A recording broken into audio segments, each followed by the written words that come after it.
नमस्कार दोस्तों जैसा कि आप सभी को पता है कि प्रतिदिन कोई न कोई खगोलीय घटना घटित होती रहती है और ऐसी ही एक महत्वपूर्ण घटना घटित होने वाली है दोस्तों 27 अप्रैल को।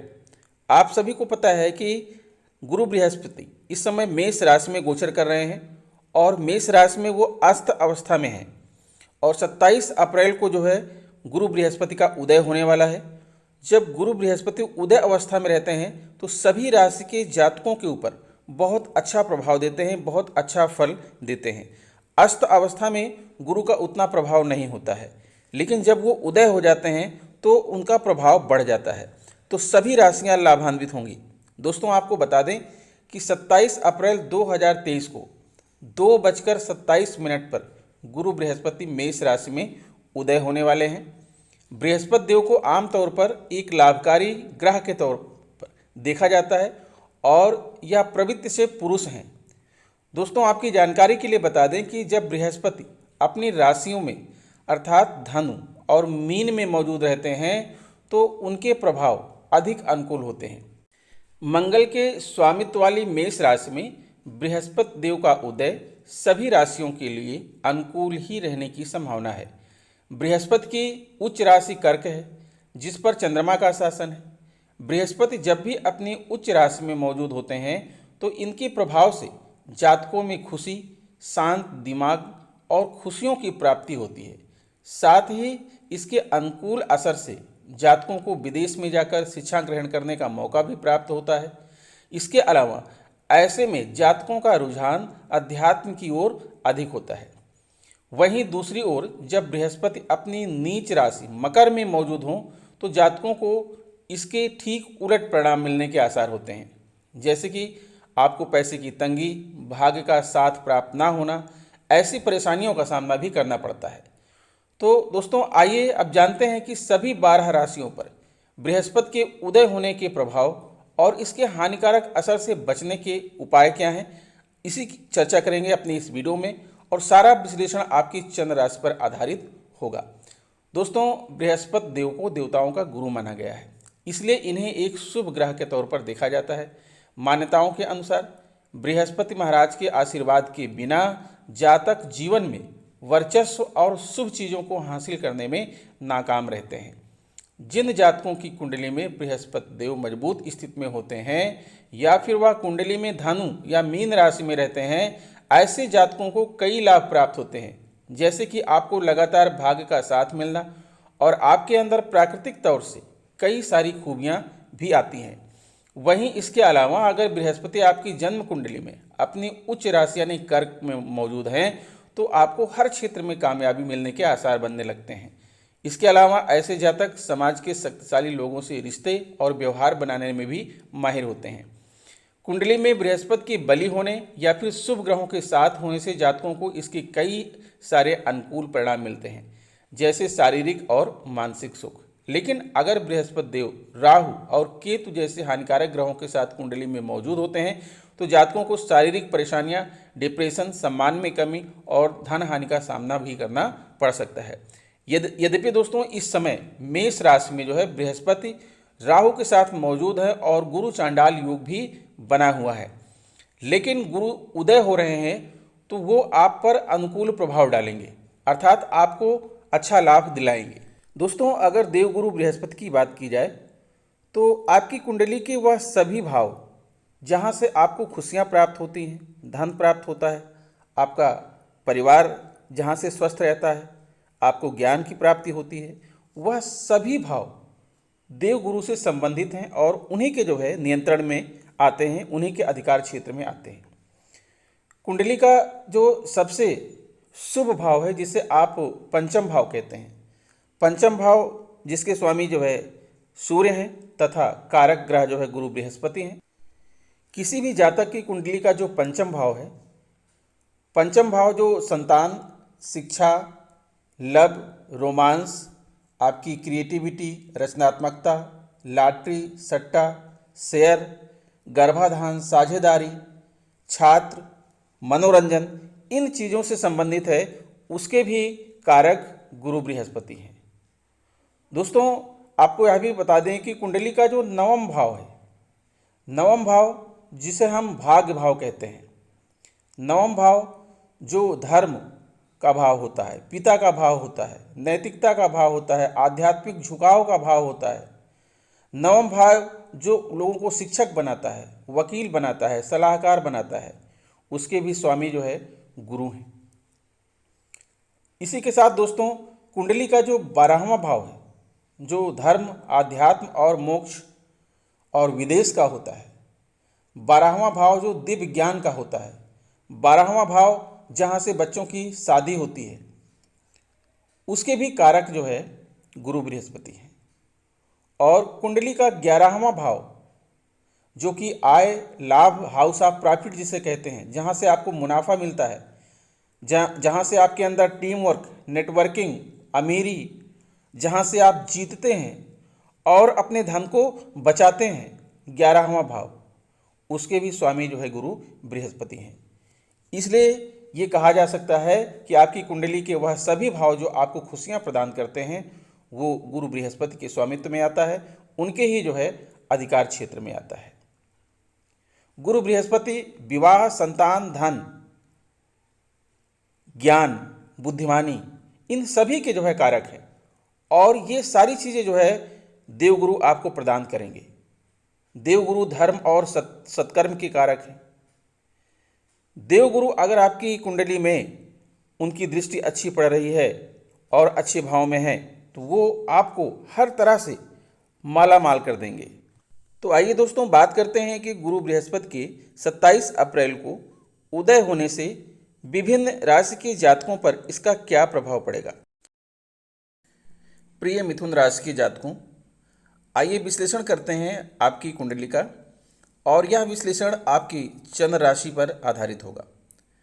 आपको बता दें कि आपकी कुंडली के 7वें और 10वें भाव पर बृहस्पति का शासन है और अब वह 11वें भाव में उदय होने जा रहे हैं और 11वां भाव जो है इच्छाओं की पूर्ति और संतुष्टि को दर्शाता है। दोस्तों गुरु बृहस्पति आपके जो है 7वें और 10वें भाव के स्वामी हैं। 7वां भाव है साझेदारी, शादी विवाह, विपरीत लिंग आकर्षण, प्यार, संतान, यौन संबंध, व्यापारिक वार्ता और जुनून का। और यहाँ के स्वामी गुरु हैं और गुरु का जो है उदय हो चुका है तो वह आपको यहाँ पर शुभ फल देंगे। अगर आप किसी प्रकार की कोई साझेदारी का बिजनेस करते हैं तो उसमें आपको लाभ होगा। आपके घर में शादी विवाह हो सकता है, कोई मांगलिक कार्य हो सकते हैं और अगर कोई मांगलिक कार्य करते हैं तो उसमें आपको शुभ लाभ प्राप्त होंगे। दोस्तों आपका जो है अगर आप अविवाहित हैं तो आपका जो है विपरीत लिंग के प्रति आकर्षण बढ़ेगा, आपका जो है प्यार फलीभूत होगा, आपको संतान की प्राप्ति हो सकती है, आपके घर में खुशियाँ आ सकती हैं।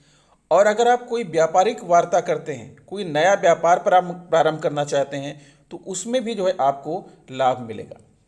साथ ही दोस्तों आपको यह भी बता दें कि गुरु जो है आपके 10वें भाव के भी स्वामी हैं और यह 10वां भाव आपका है कर्म भाव। 10वां भाव होता है कैरियर, पेशा, पैसा।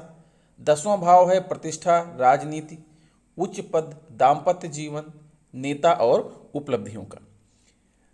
कहने का मतलब ये है कि आपका जो कैरियर है, कैसा भी कैरियर है, कोई भी बिजनेस करते हैं, अगर आप नौकरी करते हैं, सरकारी नौकरी करते हैं तो उसमें आपको प्रमोशन हो सकता है, आपकी पदोन्नति होगी।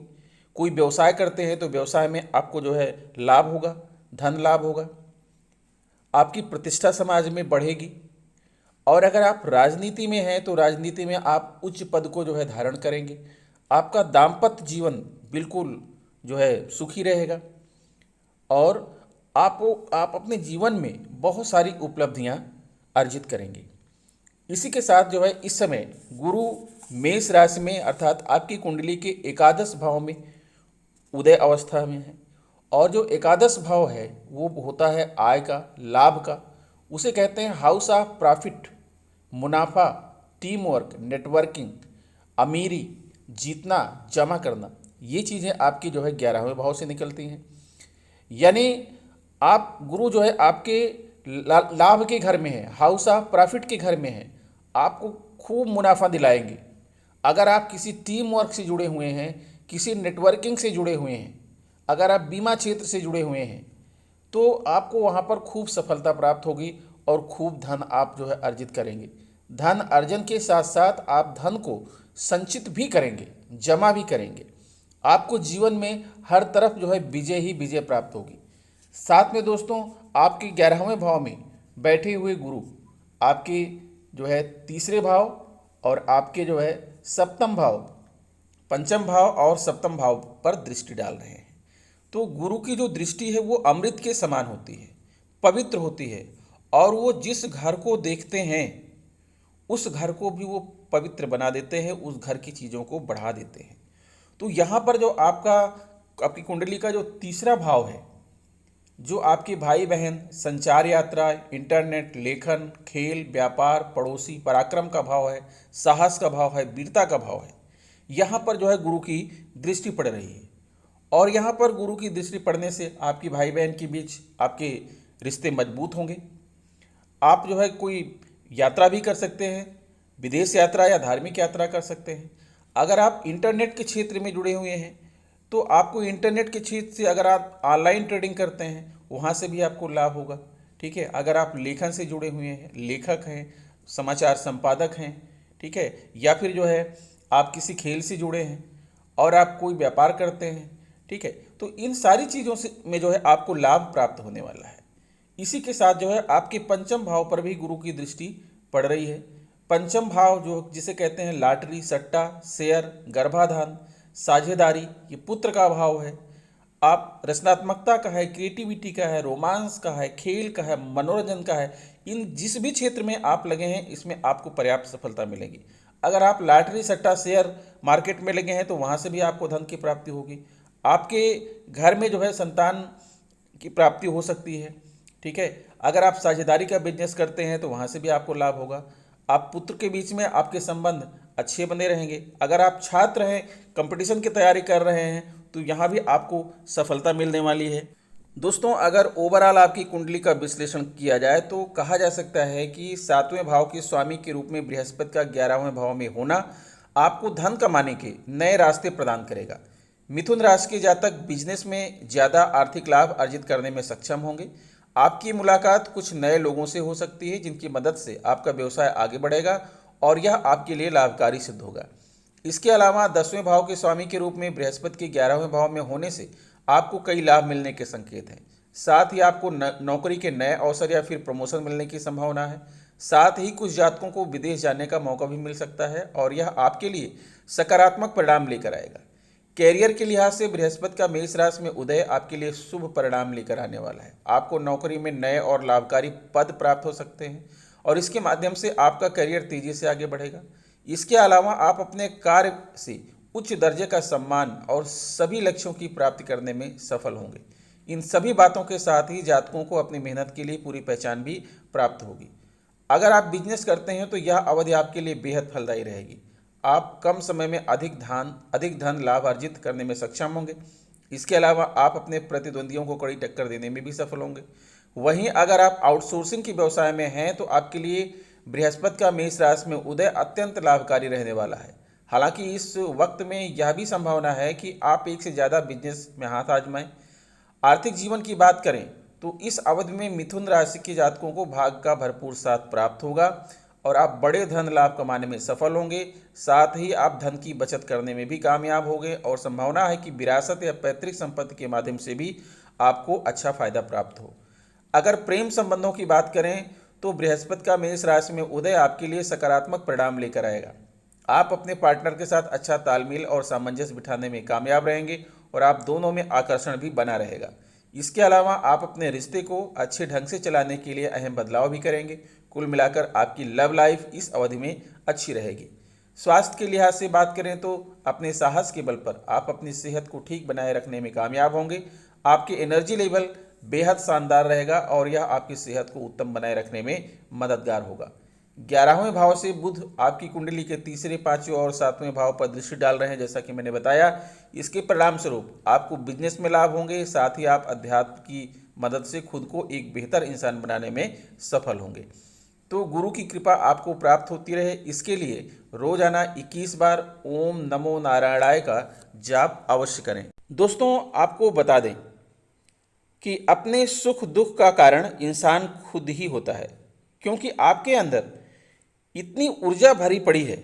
अगर आपकी विचार पॉजिटिव हैं, पॉजिटिव थिंकिंग अगर आपके अंदर है, तो आपकी जो ऊर्जा है ना, वो सकारात्मक दिशा में जाएगी।